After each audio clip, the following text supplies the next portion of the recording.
नमस्कार दोस्तों, स्वागत है आपका अपने चैनल धार्मिक ज्ञान डबल वन में। आपसे रिक्वेस्ट है कि वीडियो को अंत तक जरूर देखें। वीडियो पसंद आए तो लाइक करें, साथ ही दोस्त, रिश्तेदार में शेयर एंड सब्सक्राइब जरूर करें। इससे हमें वीडियो बनाने का मोटिवेशन मिलता है और इस तरह की सच्ची धार्मिक ज्ञान की बातें लाते रहेंगे। आज हम नमस्कार, आपका स्वागत है। दोस्तों, क्या पति और पत्नी को एक साथ बैठकर भोजन करना चाहिए? क्या मनुष्य को दूसरों का झूठा भोजन ग्रहण करना चाहिए? इस विषय में भगवान श्री कृष्ण ने बहुत महत्वपूर्ण बातें कही हैं, जो प्रत्येक मनुष्य को अवश्य जान लेनी चाहिए, ताकि उसे कभी अकाल मृत्यु तथा दुख दरिद्रता का सामना न करना पड़े। दोस्तों, इस संसार के प्रत्येक प्राणी को अन्न की आवश्यकता होती है। अन्न से ही उसे ऊर्जा प्राप्त होती है। हर पशु के लिए अलग अलग प्रकार के अन्न की आवश्यकता होती है। पशु भी अन्न ग्रहण करते समय ईश्वर के नियमों का पालन ही करते हैं। इसी प्रकार से मनुष्यों के लिए भी भोजन के कई महत्वपूर्ण नियम बनाए गए हैं। यदि इन नियमों का पालन किया जाए तो मनुष्य को ईश्वर की कृपा प्राप्त होती है। हमारे शास्त्रों में भोजन करने की दिशा, भोजन के प्रकार, भोजन करने का सही समय, इन विषयों में महत्वपूर्ण नियम बताए गए हैं। दोस्तों, भगवान श्री कृष्ण ने भगवद गीता में मनुष्य को भोजन करने संबंधी बहुत ही महत्वपूर्ण उपदेश दिया है। यह उपदेश मनुष्य की उन्नति करने वाला, दीर्घायु दिलाने वाला तथा सभी प्रकार के रोगों से मुक्त रखने वाला है। जिस शरीर को भगवान ने प्रदान किया है, उन्होंने ही इस शरीर को शुद्ध और स्वस्थ रखने के उपाय भी बताए हैं। जो मनुष्य भगवान श्री कृष्ण द्वारा बताए गए इन नियमों का पालन करता है, उसका शरीर सदैव शुद्ध, स्वच्छ और विकारों से दूर रहता है तथा सद्गति प्राप्त करने वाला बनता है। भगवान श्री कृष्ण ने भगवद गीता के माध्यम से मनुष्य को भोजन के प्रकार बताए हैं। किस प्रकार के भोजन से मनुष्य की प्रवृत्ति क्रोधी, क्रूर और राक्षसी बनती है और किस प्रकार का भोजन करने से मनुष्य सदाचारी, विनम्र और दूसरे के मन पर विजय प्राप्त करने वाला बन जाता है। मनुष्य जिस प्रकार का भोजन करता है, उसे उसी प्रकार का शरीर और विचार भी प्राप्त होते हैं। इसीलिए धन की देवी मां लक्ष्मी की प्राप्ति के लिए भी मनुष्य को उचित भोजन सामग्री का ही चुनाव करना चाहिए। मनुष्य चाहे गरीब हो या धनवान हो, वह चाहे राजमहल में रहता हो या वन में, उसे अपने शरीर की तृप्ति के लिए भोजन अवश्य ही करना चाहिए। परंतु इंद्रियों की लालसा में इतना भी उन्मत्त नहीं हो जाना चाहिए कि वह तामसिक एवं राजसिक आहार का सेवन करके क्रूर तथा निष्ठुर बन जाए। तामसिक भोजन करने वाला मनुष्य अपनी मान मर्यादा, संस्कार एवं अपने शील को भी नष्ट कर लेता है और दुष्कर्म का मार्ग पकड़ लेता है। राजसिक भोजन करने वाला व्यक्ति क्रोधी, आलसी तथा हिंसक बन जाता है। किंतु जो मनुष्य ईश्वर का नाम लेकर सात्विक भोजन का आहार लेता है, उसका मन पवित्र और सुंदर हो जाता है। ऐसे शरीर में भगवान सदैव ही निवास करते हैं। दोस्तों, वास्तुशास्त्र में बताया गया है कि मनुष्य को किस दिशा में बैठकर भोजन करना चाहिए और भोजन करते समय उसका मुख कौन सी दिशा में होना चाहिए। भोजन शुरू करने से पहले मनुष्य को कौन सा मंत्र बोलना चाहिए और भोजन हो जाने के पश्चात उसे क्या करना चाहिए। ऐसी कई महत्वपूर्ण बातें बताई गई हैं। आज के इस वीडियो में हम आपको इन्हीं विषयों पर जानकारी देने वाले हैं। अगर भोजन करते समय परिवार के सभी लोग सही दिशा का ध्यान रखते हैं, तो घर से क्लेश, दुख, दरिद्रता भी नष्ट हो जाती है और मां लक्ष्मी की कृपा से घर में सुख समृद्धि आती है। इसके साथ ही घर के सभी सदस्यों का स्वास्थ्य भी ठीक रहता है। इसीलिए हमें वास्तुशास्त्र में बताई गई इन महत्वपूर्ण बातों पर ध्यान अवश्य देना चाहिए। दोस्तों, विष्णु पुराण के अनुसार भोजन शुरू करने से पहले थोड़ा सा अन्न भूमि पर रखना चाहिए, ताकि देवता, पशु पक्षी, सर्प, दैत्य तथा प्रेत पिशाच जो अपने कर्म बंधन से बंधे हुए हैं, उन सभी को अन्न की प्राप्ति हो। यदि भोजन करते समय कोई अतिथि आ जाए तो उसका स्वागत करे और उसे आसन देकर प्रणाम करके उसका सत्कार करे।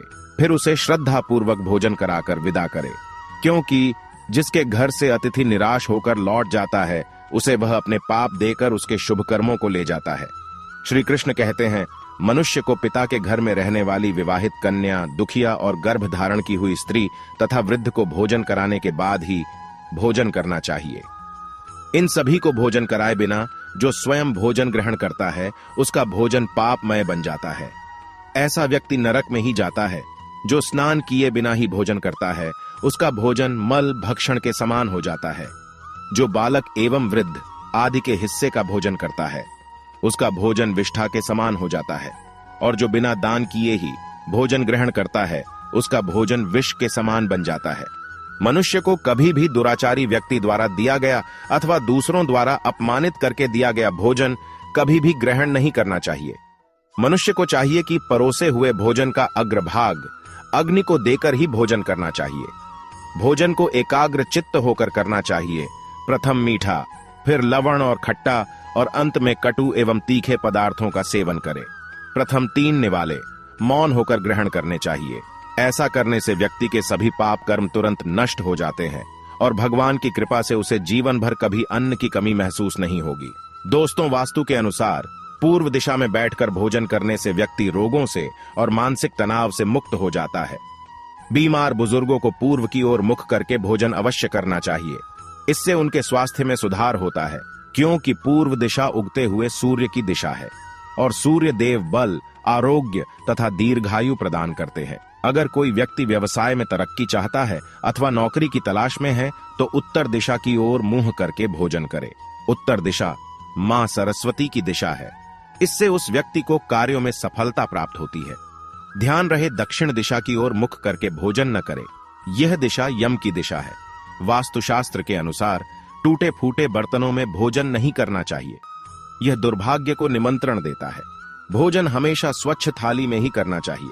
गंदी थाली में भोजन करने से जीवन में दुर्भाग्य आता है। एकादशी के दिन तामसिक अन्न का सेवन न करे। शास्त्रों के अनुसार जो मनुष्य एकादशी के दिन तामसिक अन्न अर्थात मांस का सेवन करता है, लक्ष्मी उसे छोड़कर चली जाती है। भोजन का अपव्यय करना शास्त्रों में अनर्थ माना गया है। इसीलिए थाली में जितना आवश्यक हो उतना ही भोजन ले। अगर कोई व्यक्ति साथ में भोजन कर रहा हो तो उसका भोजन समाप्त होने तक उठकर नहीं जाना चाहिए। इससे पितृदेव नाराज हो जाते हैं। भोजन के बाद थाली में हाथ धोना अनुचित माना गया है। थाली में हाथ धोने से अन्न का अपमान होता है। भोजन के बाद थाली में हाथ धोने वाले लोग नीच योनि में जन्म लेते हैं। सबसे महत्वपूर्ण बात ध्यान रहे कि व्यक्ति को बिस्तर पर बैठकर कतई भोजन नहीं करना चाहिए। ऐसा करने से व्यक्ति कई प्रकार के रोगों से ग्रसित हो सकता है। भोजन केवल जमीन पर आसन बिछाकर उस पर बैठकर ही करना चाहिए। भोजन करते समय दिशाओं का ध्यान रखना बहुत ही आवश्यक होता है। यदि गलत दिशा में बैठकर अथवा गलत दिशा में मुख करके भोजन करने से व्यक्ति को उसके अनिष्टकारक परिणाम प्राप्त होते हैं। भगवान श्री कृष्ण कहते हैं, जिस भोजन के ऊपर से कोई पैर रखकर चला गया हो अथवा कोई व्यक्ति भोजन को लांघकर गया हो तो ऐसे भोजन को कभी खाना नहीं चाहिए। ऐसा भोजन अशुद्ध हो जाता है। ऐसे भोजन को पशुओं को खिला देना चाहिए। दूसरों के द्वारा लांघा गया भोजन खाने से मनुष्य की आयु कम हो जाती है और उसके शरीर में भिन्न भिन्न प्रकार के रोग उत्पन्न होते हैं। गरुड़ पुराण के अनुसार यदि भोजन में बाल निकल आता है तो ऐसा भोजन त्याज्य हो जाता है। यदि अन्न में बाल निकलता है तो उसे ईश्वर को कभी प्रसाद के रूप में नहीं चढ़ाना चाहिए और ना ही स्वयं खाना चाहिए। ऐसा भोजन प्रेतों को प्राप्त हो जाता है। श्री कृष्ण कहते हैं, मनुष्य को दूसरों के लिए परोसा हुआ भोजन भी नहीं खाना चाहिए। जो मनुष्य दूसरों का भोजन छीन के खाता है अथवा किसी को बिना दिए ही स्वयं उस अन्न का उपभोग करता है, उससे देवी अन्नपूर्णा रुष्ट हो जाती है। भोजन सभी में बांटकर खाना चाहिए। दूसरों के हिस्से का भोजन करने से मनुष्य के पुण्य कर्म नष्ट हो जाते हैं। पवित्र आसन पर बैठकर अपने पैरों को भूमि पर रखकर पूर्व की ओर सूर्याभिमुख होकर अन्न ग्रहण करना ही सर्वोत्तम माना गया है। पूर्वाभिमुख होकर भोजन करने से यश की प्राप्ति होती है और उत्तर की ओर मुख करके भोजन करने से सत्य की प्राप्ति होती है। दोनों हाथ, दोनों पैर तथा मुख को पानी से धोकर ही भोजन करना चाहिए। भोजन के पात्र को भूमि पर रखकर अन्न ग्रहण करना ही सर्वश्रेष्ठ माना गया है। शास्त्रों में इस प्रकार के भोजन को उपवास के समान बताया गया है। मनुष्य को क्रोध रहित होकर भोजन करना चाहिए। क्रोध की अवस्था में भोजन करने से भोजन का अपमान होता है और कई व्याधियां उत्पन्न होती है। यदि चित्त कहीं और हो तब भी भोजन नहीं करना चाहिए और गुस्से से भरे मन से भी भोजन करना अशुभ होता है। जो जूते पहनकर भोजन करता है, इस प्रकार के भोजन को आसुरी भोजन कहा गया है। ठीक मध्य रात्रि में, ठीक मध्याह्न होने पर भी भोजन करना अशुभ माना गया है। यदि पेट खराब हो तब भी भोजन नहीं करना चाहिए। गीले वस्त्र पहन करके भी भोजन करना अशुभ होता है। दूसरों के लिए परोसा गया भोजन भी कभी नहीं करना चाहिए। सोते हुए, खड़े होकर, टूटे फूटे पात्र में भूमि पर रखकर अथवा हाथ पर रखकर भोजन ग्रहण करने से दरिद्रता आती है। भोजन करते समय वेदों का उच्चारण नहीं करना चाहिए। शास्त्रों के अनुसार स्त्री को पति के भोजन के बाद ही भोजन कर लेना चाहिए। यदि पति घर से दूर हो तो पति को ध्यान करके भोजन ग्रहण करना चाहिए। इससे पति की आयु लंबी होती है और स्त्री सदा सुहागिन रहती है। पति से पहले भोजन करना शास्त्रों में शुभ माना नहीं गया है। इससे पति की आयु कम हो जाती है। इसके साथ ही विष्णु पुराण के अनुसार पति और पत्नी को एक साथ बैठकर भोजन नहीं करना चाहिए। ऐसा करने से दोनों में क्लेश और विवाद होता है। अंधकार में अथवा आकाश के नीचे बैठकर भोजन नहीं करना चाहिए। भोजन करते समय सिर पर छत अथवा वृक्ष की छाया अवश्य होनी चाहिए। विष्णु पुराण के अनुसार केवल एक वस्त्र पहनकर भी भोजन करना अनुचित होता है अथवा नग्न अवस्था में भोजन ग्रहण करना अशुभ होता है। इससे जीवन में दुर्भाग्य आता है। सवारी पर बैठकर अर्थात किसी वाहन में बैठकर भी भोजन ग्रहण करना अनुचित होता है। साथ ही शैया पर बैठकर भोजन करने से व्यक्ति की आयु कम हो जाती है। हंसते हुए अथवा रोते हुए भोजन करना अनिष्ट कारक होता है। इससे गले में अन्न फंसकर प्राण जाने का भी खतरा बना रहता है। तो दोस्तों, इस प्रकार से शास्त्रों में भोजन के संबंध में महत्वपूर्ण नियम बताए गए हैं। उम्मीद है आपको यह जानकारी अच्छी लगी होगी। वीडियो को लाइक जरूर करें और कमेंट में जय श्री कृष्ण अवश्य लिखें। साथ ही चैनल को सब्सक्राइब करना ना भूलें। आप सभी का धन्यवाद।